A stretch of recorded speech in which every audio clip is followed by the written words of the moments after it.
In this video, I'm going to be showing you how to create a DocScanFx electronic form from start to finish. This will be a little bit longer video because I'm going to be showing you every step that I take. At times I might speed the video up a little bit just to expedite the process a bit, but just wanted to show the process. So I started off with grabbing a vascular ultrasound report. I'll go ahead and, a vascular ultrasound worksheet, and I scanned it using a copier. And you can see here, it sent it to my email. It's crooked and sideways, and we're gonna fix all of this. So let's close this out. We'll go ahead and run the DocScanFx program. And I'm just going to pick one of these modes and bring up a patient just so that I can start using the forms tools. So let's click on search here. I'm just gonna grab a patient and we'll choose import. Grab that vascular ultrasound document. And here it is sideways. We can use the rotate tool. You can see right now by default though, that rotate tool is rotating at 180 degrees. So I'm going to right click, change what that tool does. And I will rotate that around and get it how I want it. And now I'm going to right click on this and choose to convert it to a form. And we will just call this peripheral vascular. Well, let's call it upper extremity.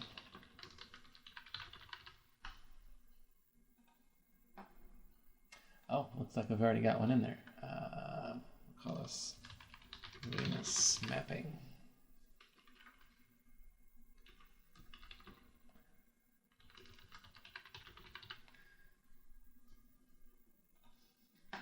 There we go. Okay, now I'll go ahead and delete that image out of here because now we have it as a form right here. I'm going to right click on that and let's square this up. Before we try and do anything about putting any form fields in or anything, we want to make sure that the actual layout of the images is just what we want. So we're going to go to change form properties, and from here we can right click on this thumbnail and choose this edit forms image. Now this brings it up in the default drawing application or image editing application for JPEG images, and in this case I'm using paint.net. You can use whatever works well for you, but I'm just going to show you what I like to do. Paint.net's free, so if you wanted to download it and try it, you can.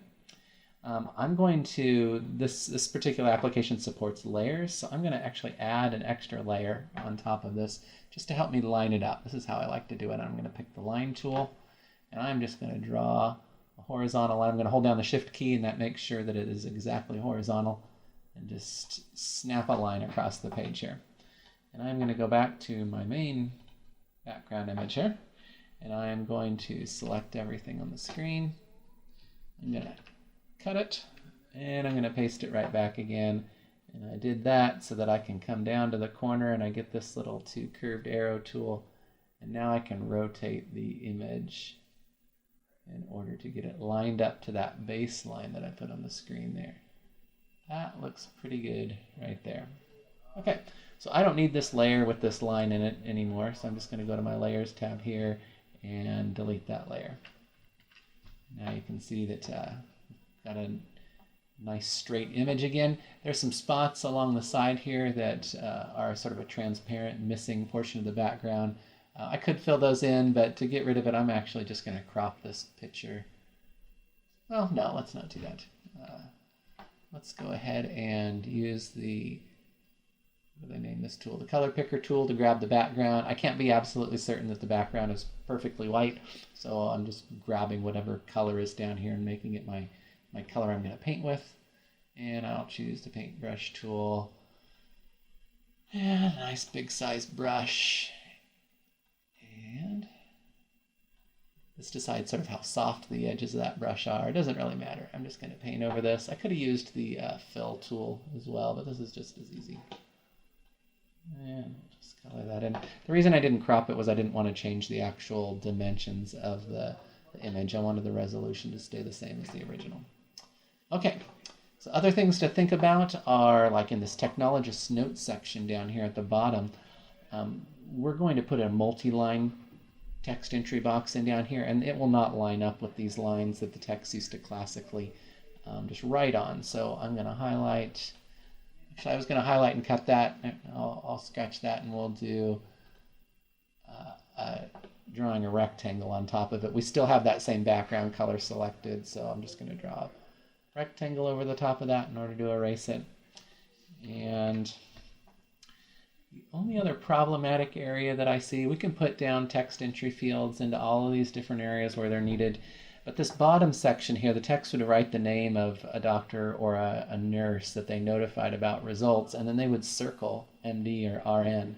So we need to do something to provide them similar functionality there. So I'm going to zoom this in just a little bit more and scoot down to the bottom here. Oh, I have completely lost my bearings on where I'm at. Oh wow, I really zoomed in. Okay, let's go back to full size. There we go. Okay, so what we're going to do is use the cutting tool, and we will scoot this entire word or this entire phrase over. I'm going to cut this and paste it in, and just use the arrow keys and scoot it over enough that there's some room that I can put a checkbox next to the MD here. And then next I'm going to use that same selection tool to grab the text right here at the beginning of RN, notified of results. We will cut that, paste it in, scoot it over. And now that gives us a spot that we can put in a checkbox for MD and a checkbox for RN. And there's enough room here that we can put a small text entry field that somebody can type a name in here. It's a little bit small, but we'll leave it. And so I'm going to go and grab the fill tool and fill in, oops, I need to select the entire document. Fill in these two holes basically I'd left in the document, and we'll go back full screen. So we've got a good starting point now that we can draw that, or that we can create this form from. So I'm going to save it and exit out of here. DocScanFx will notice that the image changed and it's offering to update the thumbnail image. So we'll go ahead and let it do that, and you'll see this turn straight and these lines disappear right there. Now we'll click on save and scroll down here. And now let's start adding in some fields. So we're going to do edit form template this time. And we'll get into the form editor. And I like to start to try and place the fields down in the order that somebody would end up filling them out. Obviously we can change the order. If you watched some of the training videos, you can change the tabbing order. But it's easiest if you just try and put them out into the form in the order the end user will use them. So let's start here with name. We're going to right click, choose one line, drag that over. Let's get this so it fits good. I often like to just use the up and down arrow keys in order to get the font size set. Looks like 32 is going to be pretty good. I guess I'm a little concerned that for this line that somebody with a really long name that it might get chopped off. I'm going to do that. I usually like to try and cover up the line that's drawn on the screen. It seems like the font aligns itself really well if you just cover up that line. And I'm probably going to forget on a lot of these, but I am going to try and remember to name these fields.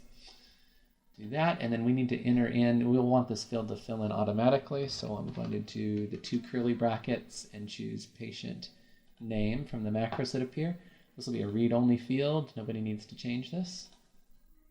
We don't have the ability to automatically enter in age, so that's going to be, while I'm thinking about it, let's right-click on this and save this as a medium-sized single line entry box for now. And that'll make it easier when we go to enter in these other ones. And I'm also going to remember that I used a font size of 30 there. So let's add in a single one-line box. I'm going to go ahead and just use the medium even though it's way too wide, but that's just a kind of a quick way to get things the same. And I'm going to put it, line it up just like the other one. And we'll call this age. And there isn't anything for us to automatically enter there, so we will just leave that alone. And we're going to do, actually, let's just make this easy. We'll save this as small. I use these presets as real fluid items. It isn't like you have to set small for the single box to be used for the entire rest of this document, just while it's convenient, and then you can set a new one as small. When we get down into these areas, we'll probably have a small and medium that we'll use again. So let's do another new one line. I'll pick small this time, and it'll make it the same as the last size. And we've got patient gender we can pull from here. And this is going to be read only because it's going to pull that in from the image information. Close out of here, drag that up to where it needs to be. Location. So in this case, this would really lend itself to being a drop-down menu. But at the moment, I forgot to ask the text what were all the different areas that they might want to enter there. So I don't know that, but let's go ahead and just guess them. So I'm going to do a combo. Combos are nice because you can have a drop-down list to choose from, but somebody could still type something in automatically. So I'm going to choose to do a combo.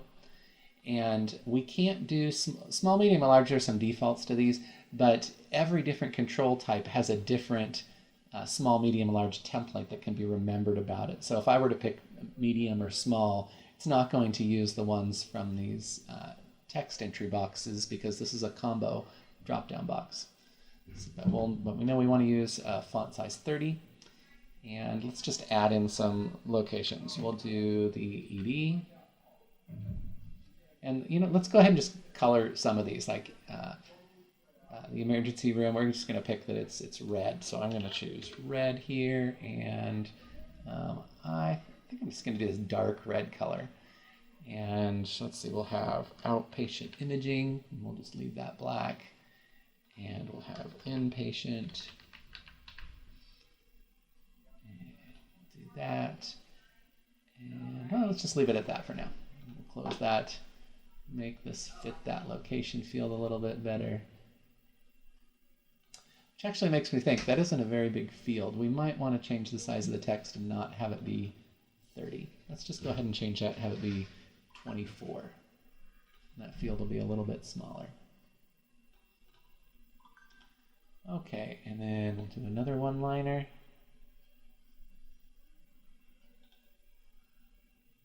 And we'll make that the same medium size as the line before. And this time, this is the exam date, so we're going to come down here and do exam date. And we'll make that read only. Scoot that up here.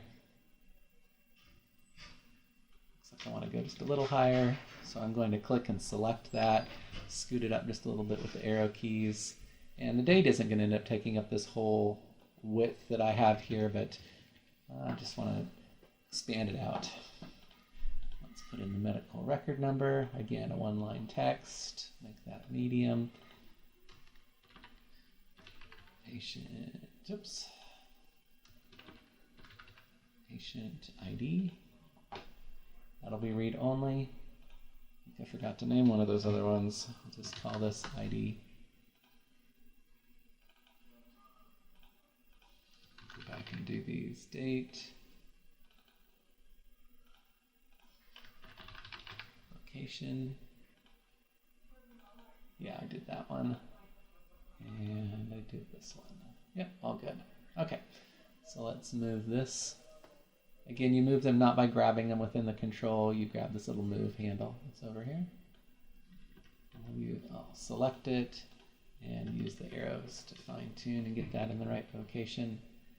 And we might as well expand this out to the full length of the row. Prior is going to be just to fill in information for somebody to pick. Now, this actually might be a good spot for a combo because often the answer might be none. So that could be available in the drop-down. So let's do that, and we'll do a font size of 30, and we'll choose none.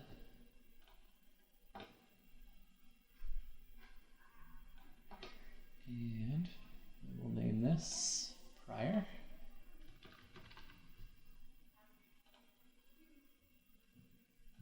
And scoot that right up there.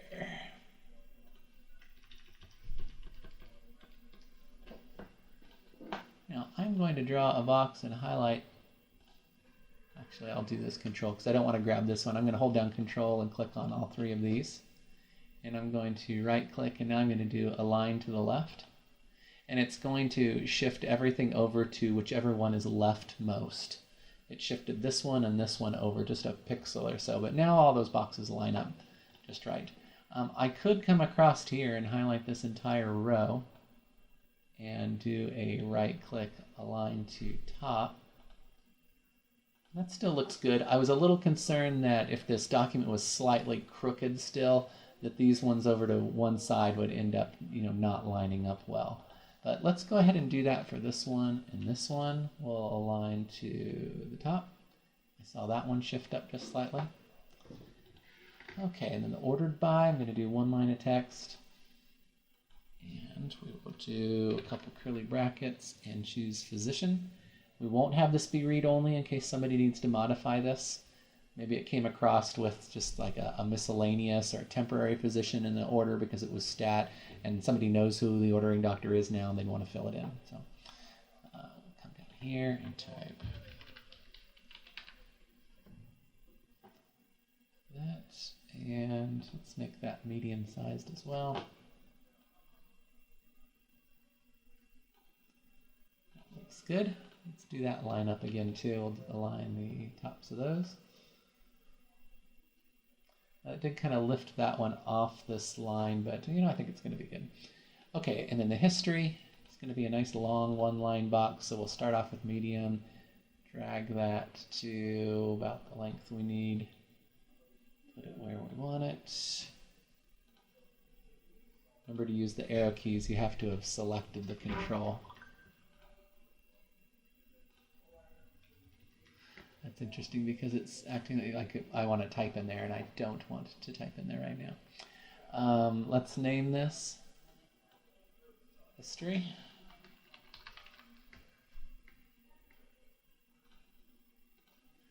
All right, and now we're going to start working on these areas where they'll be entering values in. And it's always good to talk to the text about the order that they enter these. The particular text I asked, they like to enter these as columns. So this column, then here and here, then down the left side columns, and then here and here. And then they would add their notes across to the bottom. So we're going to create a one line. It looks like we have more room, but we could have this be a little bit bigger than 32. Let's see what 40 looks like. I'll put that right in the middle of the box. I like to space it a little away from the left so that there's a bit of a margin, but give it the full width of the box in case it's a wide number that they end up entering. If it turned out that they were entering numbers that don't fit, we would just need to come in and reduce the font size. I'm not going to bother naming all of these just for time's sake, but you could be going through and writing, right, cephalic, proximal upper, or whatever order, and you could name every one of these, but I'm not going to do that right now. So we'll close that, and we are going to set this as the new medium because we're going to be doing this over and over. So we're just going to do new one line, set it to medium, and I am not even going to bother too much lining these up. We'll do that next. I'm just right-clicking, choosing one line, drag out lit, clicking medium, close the box. Okay, now let's line all of those, the left edge of all of these up. I'm going to draw a box around them. Right click, I'm going to choose this option to align to the left. Now at this point we just need to, I'm just going to use the arrow keys to shift these up and get them lined up where I want them. Use the arrow keys after deciding left or right. Maybe on the next column we do, I'll hide everything left first, and then we might left edge a little more practically do it. Trying to get these there, so it's in the right spot, and do more. Close that. It's pretty good. See this I'll grab this one, right click, align left. And there we go. So we will repeat that over here. We'll do text one line, click on medium.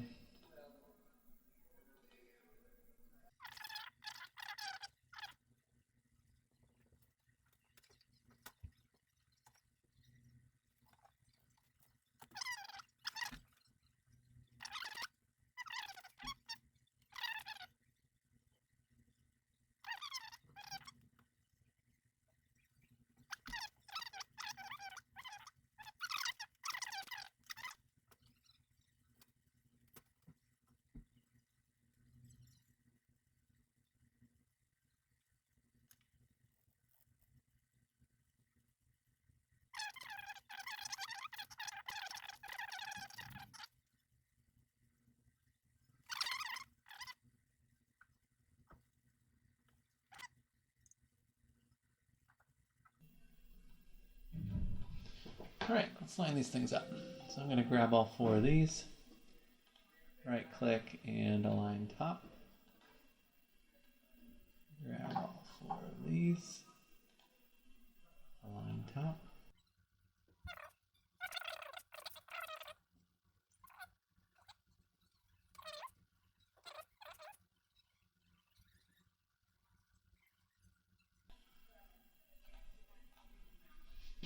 Looking good. Okay, now on to the technologist note section. This needs to be a multi-line box. Something about that size.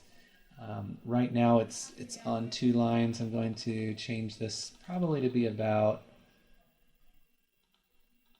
28 and we'll just increase it so there'd be 7 lines of font size 28 available. Let's see, that almost fits. I think it's probably better to have them get close down here and give them a little bit more room to write in case they need it. I'm going to go ahead and name this and put notes.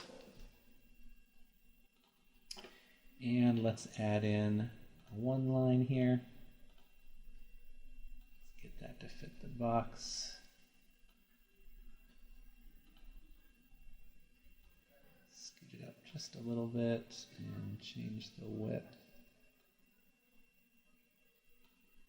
And we'll increase that font size. I'm actually not going to fill it out because, again, I want to make sure there's plenty of room that if they end up typing out a longer name in there, it'll fit. And then we need a couple check boxes.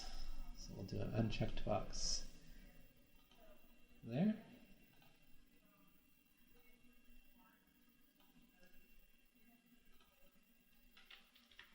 Let's move this right here.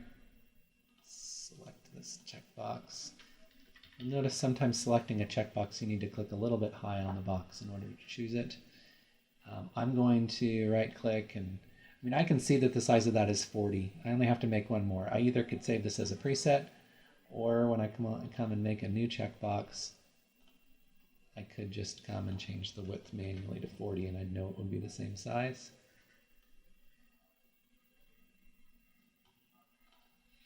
And let's line those up. I'm going to click one, hold down Control, click the other. And we'll right click those and we'll align the top. That's looking pretty good. The last thing I need to do is group these 2 checkboxes together to make sure that they both can't be selected at once. I'll right click and pick Group. It's a little bit hard to see, but you can tell that the handles on everything else that we've been working with were green.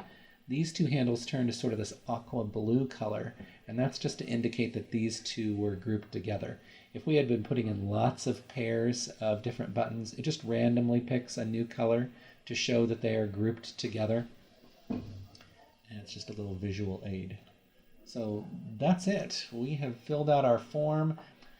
So we're going to allow the end user to draw on this because we want them to be able to mark where there's clots or whatnot on this diagram. And we'll allow them to add some ad hoc text if they want to too. So we will close this and choose to save it. We'll go back into Forms. Here's our form. I'm going to click on it like we're going to add it. And there it is. It filled in the patient information. We've got our drop-down choice here. I'll pick this none. Doctor filled in. History. We can type in that section. I hit tab and I'm over to this field here, and you can see it's actually tabbing back and forth right now. That's interesting. I think that must have got adjusted when we did the lining up of the heights. So if I wanted to change, well, let's go ahead and do it. Let's go ahead and come out of here and not save this. It's already a long video, so we might as well make it longer, right? We'll edit the form template. We'll right click, go into the order tab index. I'm going to scoot this off to this side. And I can click on this one here. Yeah, we can see that 10, 11, 12, 13. That's interesting. When we highlighted across and had it line up the top to bottom, I believe that adjusted the tab ordering. So let's go ahead and correct this. So what I'm going to do is start with the one that it's wrong. We can look up here and verify that this is right, which by the way, it just skips any that are read only. The first tab that somebody would be typing on would be this number 2. Then it would skip to 4, then down to 7, 8, 9, and 10. So we're going to do manual reordering from the selected. So you can see that everything from 10 on now has kind of got this blinking box around it. So I'm going to click and say, this is number 10, this is number 11, this is number 11, 12. I'm clicking right on the little black box for the control. 13, 14.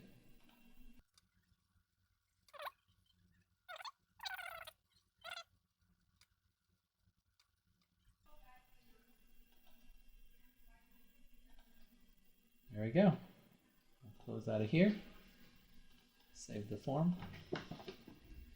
Let's go back and try that again.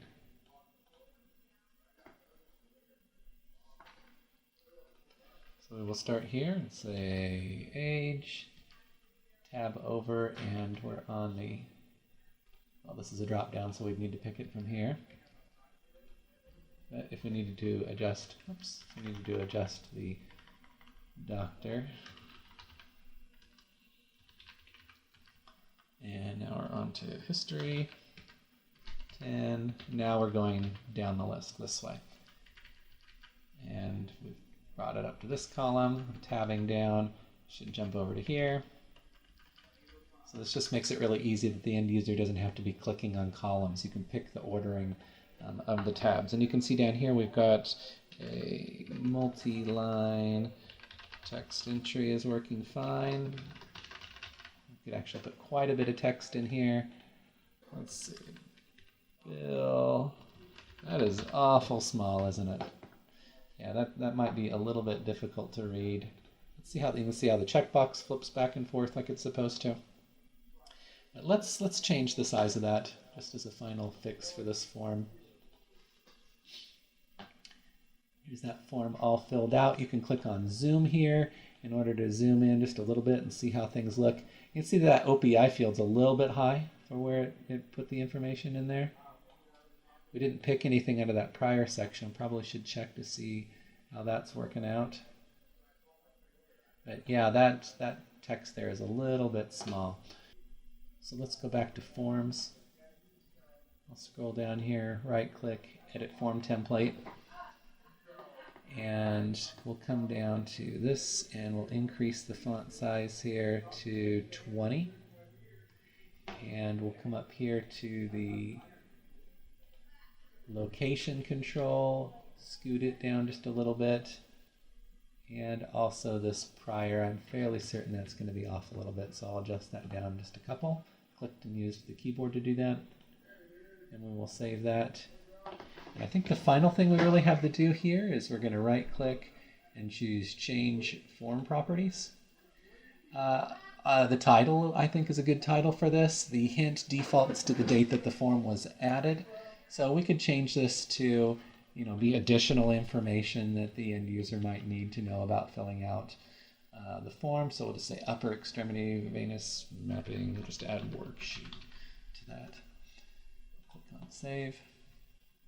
So now when we come down to that and hover over it, we've got that new hover text. And that is it. So hope you enjoyed this video. If you need some additional assistance, please visit our support website at support.DocScanFx.com. Thanks.